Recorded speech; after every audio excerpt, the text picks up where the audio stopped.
Hello, good evening to all of you. आप सभी का शांति निकेतन क्लासेस में स्वागत है। जैसे कि स्टूडेंट्स, आज के लेक्चर में हम लोग एक नया चैप्टर स्टार्ट करने जा रहे हैं जिसका नेम है करंट इलेक्ट्रिसिटी। ऑलरेडी स्टूडेंट्स, हम लोग क्लास 12th के सीरीज में जो फिजिक्स चल रहा है उसमें 2 यूनिट हम लोग कंप्लीट कर चुके हैं। तो आज हम लोग देखेंगे इलेक्ट्रिक करंट के ऊपर। नाम ही है स्टूडेंट्स यहाँ पे करंट इलेक्ट्रिसिटी, तो पहला इसमें हम लोग का जो टॉपिक है वो आ जाएगा इलेक्ट्रिक करंट। ठीक है एसन, और वीडियो को एसन पूरा कंप्लीट देखा कीजिए। ठीक है, और वीडियो को लाइक जरूर कीजिए एसन, लाइक शेयर सब्सक्राइब कीजिए। ठीक है, इससे एक मोटिवेशन रहता है। ठीक है, तो यहाँ पे सबसे पहला हम लोग इसमें टॉपिक ले लेते हैं एसन, इलेक्ट्रिक करंट। इलेक्ट्रिक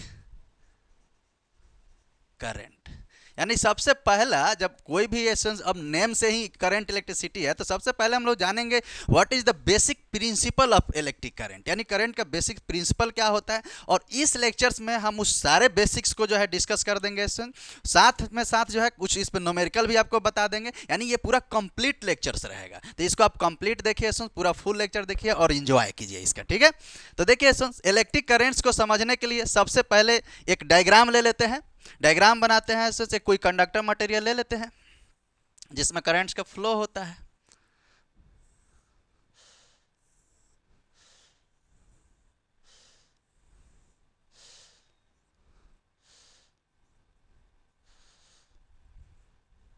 देखिए यहाँ बहुत सारे इलेक्ट्रॉन्स हमने बना दिया। कंडक्टर मटेरियल है तो इसमें बहुत सारे इलेक्ट्रॉन्स होंगे।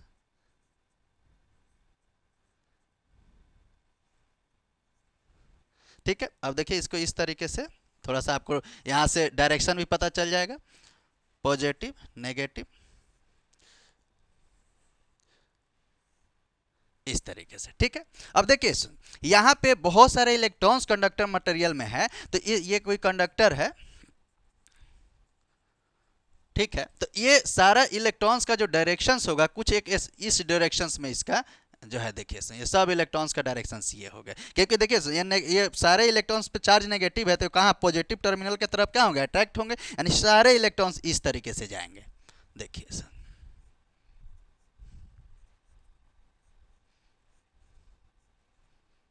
इस डायरेक्शंस में। ठीक है, अब देखिए सुन, ये जितने भी जो है इलेक्ट्रॉन है यानी चार्ज है, यही चार्ज जो क्या करता है, एक टाइम के रेस्पेक्ट में इधर फॉलो हो रहा होगा इस डायरेक्शंस में। तो टाइम के रेस्पेक्ट में जब ये पूरा चार्ज जब इधर फॉलो हो रहा है, तो करंट इसके अपोजिट डायरेक्शंस में फॉलो करता है, यानी करंट अब किधर से जाएगा, इस डायरेक्शंस में, यानी करंट का डायरेक्शंस ये हो जाएगा। एक तरीके से हम लोग ये बोले कि इलेक्ट्रिक चार्ज कंट्रीब्यूटेड, यानी इलेक्ट्रिक चार्ज ही तो कंट्रीब्यूट कर रहा है इलेक्ट्रिक करंट को। तो यहाँ पे हम चाहे तो लिख भी सकते हैं कि electric charge contribute electric current. ठीक है, इस तरीके से, यानी कि अब ये पूरे, अगर किसी वॉल्यूम पे अगर हम लोग बात करें स्टूडेंट्स, तो अब देखिए, अब इस वॉल्यूम पे अगर पूरा इसका एवरेज करंट मतलब पूरा निकाले, तो एक टाइम के रेस्पेक्ट में सारा इलेक्ट्रिक चार्ज का जो है कंट्रीब्यूशन इलेक्ट्रिक करंट में हो रहा है। यानी कि करंट इधर जा रहा है पूरा इलेक्ट्रिक चार्ज, तो यहाँ से जो है करंट इस डायरेक्शन में फॉलो हो गया, यानी कि पूरा एवरेज चार्ज का ही फॉलो जो हो रहा है वो एक टाइम के रेस्पेक्ट में है। तो हम इसके डेफिनेशंस में बता सकते हैं कि अब ये टाइम के रेस्पेक्ट में है, तो हम लिख सकते हैं कि the time rate of flow of electric charge is called electric current, और वो इलेक्ट्रिक करंट एक पूरा एवरेज करंट आपका हो जाएगा। ठीक है, तो इसका डेफिनेशन में डेफिनेशन भी साथ में लिख लेते हैं सर। एक बार डेफिनेशन लिख लीजिए कि the time rate of flow of electric charge is called electric current. Electric current correct है सर। तो यहाँ की the time rate of flow of electric charge ही आपका क्या हो गया, इलेक्ट्रिक करंट हो गया। ठीक है, तो हम यहाँ से बता देंगे सर, और इस इलेक्ट्रिक करंट्स को इसको डिनोट किया जाता है, it is denoted by capital I से इसको जनरली डिनोट किया जाता है। करेक्ट है सर। अब कैपिटल आई से डिनोट किए तो क्या यहाँ पे हम लिख सकते हैं कि आई जो हो गया ये पूरा चार्ज, यानी कि पूरे चार्ज को हम क्यू मान लेते हैं, यानी कि टोटल चार्ज को क्यू मान लिए। और टोटल चार्ज जो, अब देखिए इस वॉल्यूम से यहाँ से पूरा इलेक्ट्रॉन जो पास हो रहा होगा तो इसके लिए उसका टाइम भी हम लोग ले लेंगे, यानी कि देखिए यहाँ से हम बोल देंगे I is equals to Q by T. और ये आई क्या है, एक तरीके से एवरेज करेंट है। ठीक है, एवरेज करंट है कि पूरा जो स्पेसिफिक इस डायरेक्शन में फॉलो हो रहा है। तो इसको हम, इस एवरेज को हम ये भी लिखते हैं, ऐसे भी लिखा जाता है I is equals to del Q by del T. ठीक है, del Q by del T का मतलब हो गया sir Q two minus Q one divided by T2 minus T1। तो इसको हम ये भी बोल सकते हैं, ये हमारा एवरेज, इस तरीके से भी इसको हम लिख सकते हैं। ठीक है, तो ये हमारा क्या हो गया स्टूडेंट्स, इलेक्ट्रिक करेंट्स का फॉर्मूला हो गया। ठीक है, अब हम लोग ये भी देखेंगे स्टूडेंट्स कि इलेक्ट्रिक करंट जो होता है वो एक तरीके से स्केलर क्वांटिटी माना जाता है, यानी इलेक्ट्रिक करंट जो है वो एक स्केलर क्वांटिटी है। अब देखा क्या गया है स्टूडेंट्स कि इलेक्ट्रॉन्स का एक स्पेसिफिक डायरेक्शंस में फॉलो है। ठीक है, यानी चार्ज का स्पेसिफिक डायरेक्शन में फॉलो है, और चार्ज का कुछ मैग्नीट्यूड भी है, क्योंकि हर एक चार्ज इलेक्ट्रॉन्स के ऊपर जो है कितना कूलम चार्ज रहता है। इलेक्ट्रॉन्स के चार्ज की अगर बातें करें तो इस पर कितना रहता है, -1.6 × 10⁻⁻19 कूलम। ठीक है, तो मैग्नीट्यूड भी है और इनके पास जो है डायरेक्शंस भी है, फिर भी ये स्केलर क्वांटिटी है। ये स्केलर क्वांटिटी इसलिए है स्टूडेंट्स कि जैसे हम लोग जानते हैं कि पहले वेक्टर को समझिएगा तो स्केलर समझना आसान हो जाएगा, कि वेक्टर क्वांटिटी के लिए मैग्नीट्यूड और डायरेक्शन होना इंपॉर्टेंट है, कि मैग्नीट्यूड और डायरेक्शन है, लेकिन वेक्टर लॉ ऑफ एडिशंस को यदि फॉलो कर रहा है तो तब वो जो है फिजिकल क्वांटिटी हमारा वेक्टर कहलाता है। ठीक है, लेकिन इलेक्ट्रिक करंट क्या है, electric current vector law of addition को फॉलो नहीं करता है। इलेक्ट्रिक करंट जो है ये जो है अलजेब्रिक लॉ ऑफ करंट्स को फॉलो करता है। अब इसीलिए इसको हम लोग क्या बोल देते हैं कि इलेक्ट्रिक करंट जो है, electric current is scalar quantity. ठीक है, यानी इलेक्ट्रिक करंट क्या हो गया, स्केलर क्वांटिटी हो गया। अब बात क्यों हुआ है, क्योंकि ये जो है अलजेब्रिक लॉ ऑफ एडिशन कैसे, अब जैसे लेट सपोज कीजिए इधर से एगो जो है करंट आया, मान लीजिए इधर से I1 आया, इधर से एक करंट आया I2 आया। ठीक है, और ये दोनों मिलकर के इस तरीके से निकल गए, तो क्या हो गया I3, इसको मान लीजिए, तो जो I3 होगा वो होगा I1 प्लस I2 के बराबर हो जाएगा। ठीक है, यानी कि I1 प्लस I2 I3 हो गया। अगर ये मान लीजिए 2 एम्पियर है, ये आपका मान लीजिए 3 एम्पियर है, तो यहाँ पे 2 + 3 यानी कि 5 एम्पियर करंट आपका I3 कहलाएगा।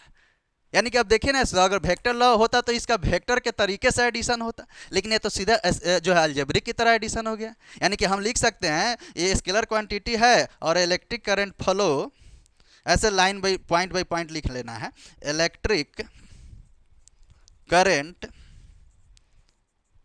Flow algebraic law of addition. ठीक है, पॉइंट भी लिखना इसका बहुत इंपॉर्टेंट है, साथ साथ में इसको लिखते चलिएगा। ठीक है, तो इस तरीके से हमको ये भी पता चला कि ये स्केलर क्वांटिटी क्यों है। अब यहाँ पे एक चीज़ और समझना है कि जैसे हम लोग यहाँ पे समझ लिए कि एक पूरा एवरेज करंट की हम लोग यहाँ पे बातें कर लिए, ऐसा भी तो होगा किसी एक स्पेसिफिक इंस्टेंट टाइम के लिए, मान लीजिए कि यहाँ पे इंस्टेंट टाइम के लिए अगर यहाँ पे आपसे पूछ दिया जाए कि इस इंस्टेंट टाइम पे जो है इलेक्ट्रिक करंट्स का वैल्यू बताइए, किस इस टाइम, मान लीजिए कि t = 3 सेकेंड पे, t = 2 सेकेंड पे जो चार्ज कंट्रीब्यूट कर रहा है, उसी टाइम पे आप जो है बता दीजिए इलेक्ट्रिक करंट का वैल्यू क्या होगा। तो वो भी समझना है सर, तो उसको भी एक बार समझते हैं। सबसे पहले, इससे पहले थोड़ा सा इसमें बातें कर लेते हैं, सर इसकी यूनिट की भी बातें कर लेते हैं, फिर इंस्टेंटेनियस करंट भी देख लेंगे सर। तो अगर यूनिट की बातें करें हम लोग, यूनिट ऑफ इलेक्ट्रिक करंट, ठीक है, तो क्या हो जाएगा यूनिट, एक तो यहीं से देखिए चार्ज है तो चार्ज का यूनिट क्या होता है, कूलम, और टाइम का सेकंड, तो एक तो यहाँ पे क्या हो जाएगा कूलम बाई सेकंड, एक तो ये हो गया। दूसरा इसमें बड़ा इंपॉर्टेंट है, दूसरा अगर इसमें बातें करें तो इसका दूसरा यूनिट हो जाता है, शॉर्ट में हम लोग इसको एम्पियर भी बोलते हैं, तो इसको हम क्या लिख सकते हैं, एम्पियर। ठीक है, उसको शॉर्ट में एएमपी से भी डिनोट कर दिया जाता है।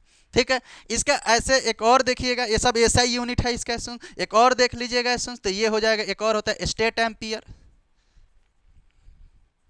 एम्पियर वन, अगर यहाँ पे रिलेशन लिखे 1 ampere, ampere is equals to 3 into 10⁻9 stat ampere. यहाँ पे लिख देते हैं AMP, एम्पियर, इसको थोड़ा सा ब्रैकेट में ले लेते हैं। ठीक है, यानी कि 1 एम्पियर जो यहाँ पे वैल्यू जो हम लोग का आया है वो कितना आया है, 3 इंटू 10⁻9 स्टेट एम्पियर के बराबर हो गया। तो ये हमारा क्या हो गया, ऐसा यूनिट ऑफ इलेक्ट्रिक करंट। ठीक है, इसको एक बार नोट डाउन कीजिए, फिर हम लोग यहाँ पे बातें करते हैं कि इसका इंस्टेंटेनियस किसी इंस्टेंट पे इलेक्ट्रिक करंट निकालने का क्या फॉर्मूला हो जाएगा। ठीक है, उसकी बातें करते हैं, एक बार इसको नोट डाउन कीजिए। ठीक है, इधर नीचे से मिटाते हैं, एवरेज को रहने देते हैं ताकि साथ में हम लोग उसको देख लेंगे, कंपेयर भी कर लेंगे। या इसी तरीके से एक जब पूरा कंप्लीट लेक्चर देखिएगा तो आपका एसेंस जो भी इसका बेसिक प्रिंसिपल है आपको काफ़ी अच्छे से समझ में आ जाएगा। ठीक है, और जिस तरीके से आपको जो चीज़ों को लिखाया जा रहा है point by point, point is also very important objective के लिए एसेंस, कि ऑब्जेक्टिव भी पूछा जाता है बोर्ड एग्जाम्स में।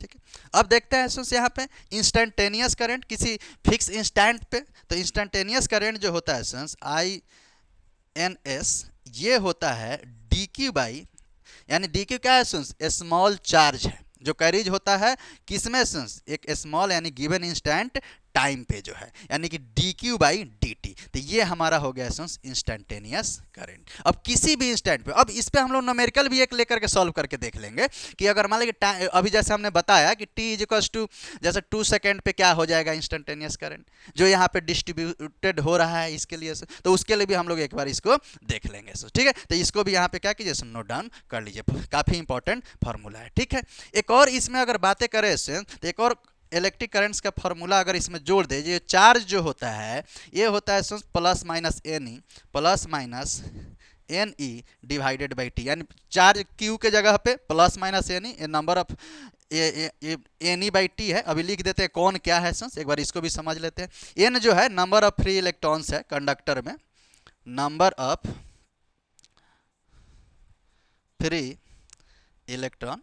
ठीक है, एन आपका, और ई क्या है, चार्ज ऑन इलेक्ट्रॉन जो अभी हम लोग देखे थे, charge on electron -1.6 into 10⁻⁻19 coulomb के बराबर हो गया।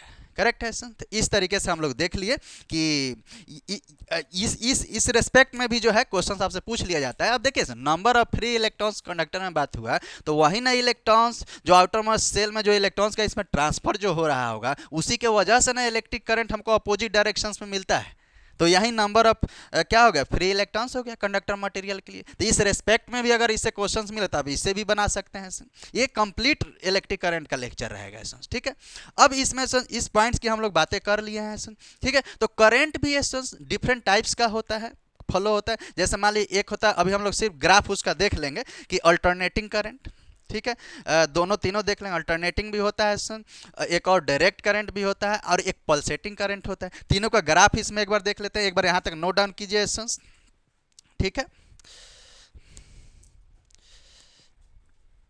ये यहाँ पे ऐसा करते हैं, यहाँ पे देखिएगा, यहीं पे इसका एक बार ग्राफ बना ही देते हैं। देखिएगा यहाँ पे समझ लीजिएगा, जैसे मान लीजिए ग्राफ खींच दे I और T के बीच में करेंट का जो यहाँ पे ग्राफ जो हो रहा है, जो करंट्स का फ्लो टाइम के रेस्पेक्ट में हो रहा है, अगर मान लीजिए इस तरीके से करंट्स का फ्लो हो गया, ठीक है, तो इसको हम लोग क्या बोलते हैं, डायरेक्ट करंट। करंट इसका ग्राफ देख लेना है। अगर यहीं पे इस तरीके से है,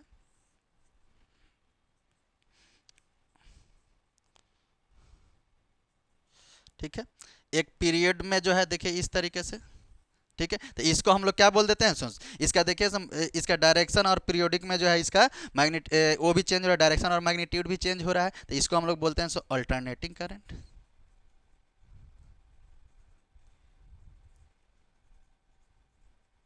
ठीक है। और तीसरा इसी में अगर चाहे तो हम यहीं पे बता सकते हैं सेंस, इसके ऊपर बता देते हैं इसी में IoT के ग्राफ में कुछ ग्राफ इस तरीके से भी होता है सेंस। ठीक है, ठीक है, मतलब एक फिक्स जो है उसमें जो है चेंज हो रहा है, पर इसका डायरेक्शन देख रहे हैं इसी डायरेक्शन में है, इसका डायरेक्शन नहीं, देखिए डायरेक्शन किस तरीके से जा रहा है, एक सेम इस तरीके से जा रहा है इसमें जो है, इसमें एकदम से जो है आपका क्या होता है, इस पूरा जो है इसका जो चेंजिंग जो दिखा रहा था अल्टरनेटिव करंट में, उससे ये डिफरेंट हो गया। तो इस ग्राफ को हम लोग बोल देते हैं सुन पल्सेटिंग करंट, पल्सेटिंग करंट का ग्राफ है। ठीक है, इस तरीके से।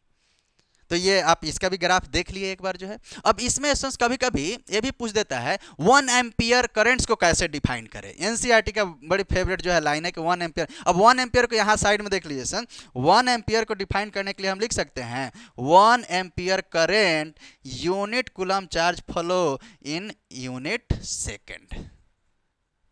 ठीक है, तो आप ऐसे भी इसको जो है लिख सकते हैं।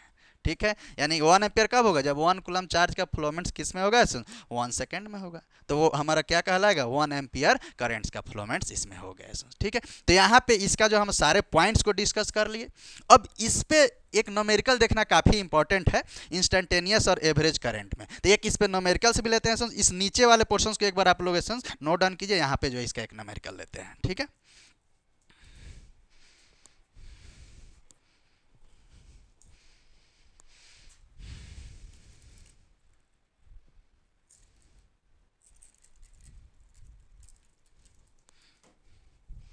न्यूमेरिकल जैसे देख लेंगे तो एक कॉन्सेप्ट क्लियर हो जाएगा इससे।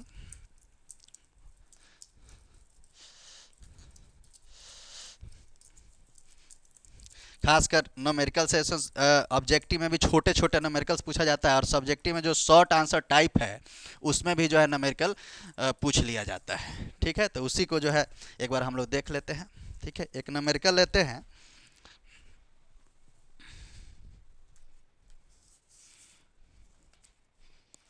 एक न्यूमेरिकल है sense if the fraction of, यानी वो दिया हुआ है, एक बार देख लेते हैं, इफ द फंक्शन ऑफ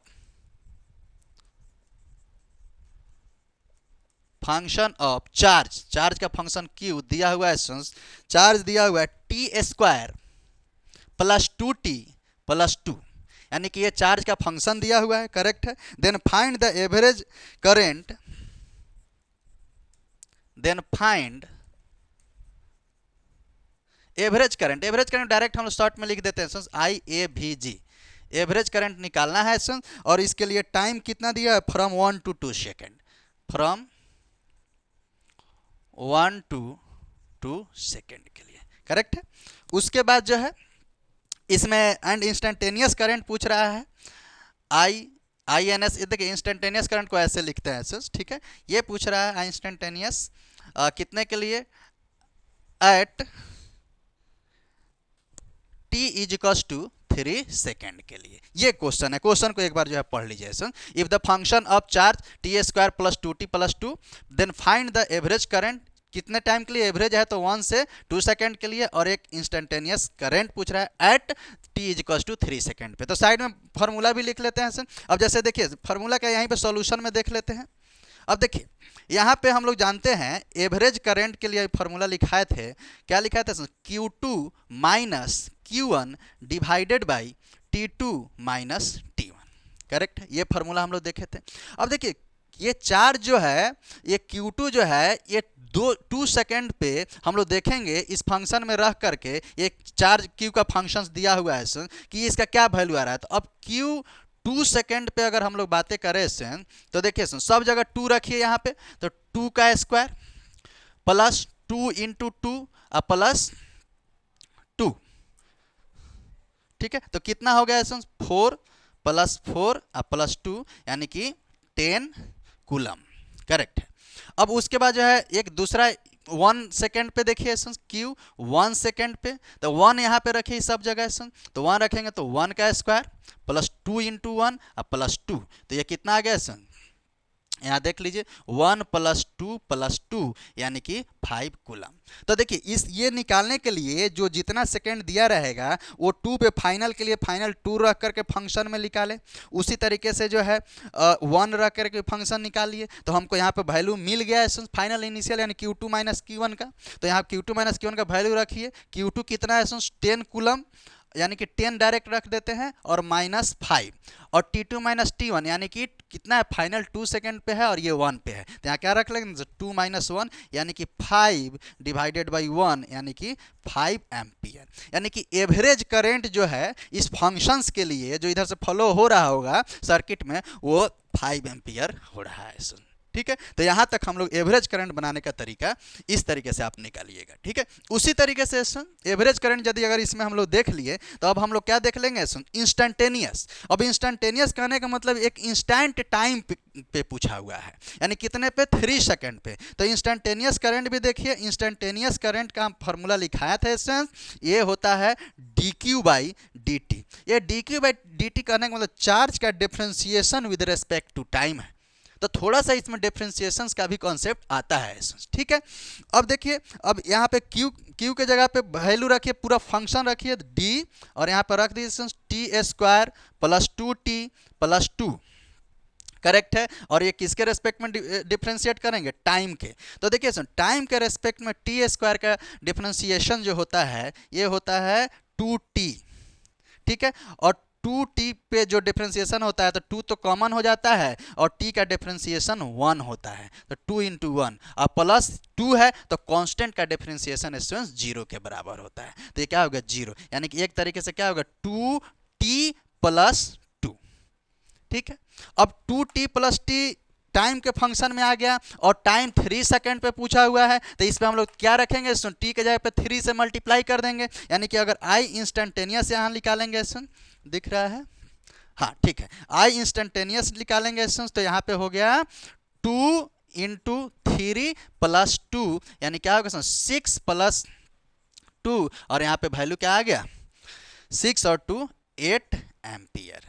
यानी हमारा जो है इंस्टेंटेनियस जो है करंट जो है एट 3 सेकंड पे हम लोग देखे वो 8 एम्पियर के बराबर हो गया। ठीक है, तो ये हमारा जो है कंप्लीट लेक्चर हो गया जिसमें जो है इसका करंट का कॉन्सेप्ट के साथ में जो है न्यूमेरिकल्स को भी हम लोग देख लिए। न्यूमेरिकल्स वेरी इंपॉर्टेंट है, न्यूमेरिकल्स देखना काफ़ी इंपॉर्टेंट होता है। तो इसी तरीके से जो हमारा फिर नेक्स्ट लेक्चर आएगा कंप्लीट रहेगा, जिस भी टॉपिक पे आएगा उस पर आपको कंप्लीट कॉन्सेप्ट और बेसिक कॉन्सेप्ट को ध्यान में रखते हुए बताया जाएगा। तो इसी तरीके से लेक्चर्स को देखते रहिए, एंजॉय कीजिए और लेक्चर्स को जो लाइक शेयर सब्सक्राइब भी जरूर किया कीजिए। मिलते हैं इसी तरीके से फिर नेक्स्ट लेक्चर वीडियो में, तब तक के लिए आप लोग एंजॉय कीजिए।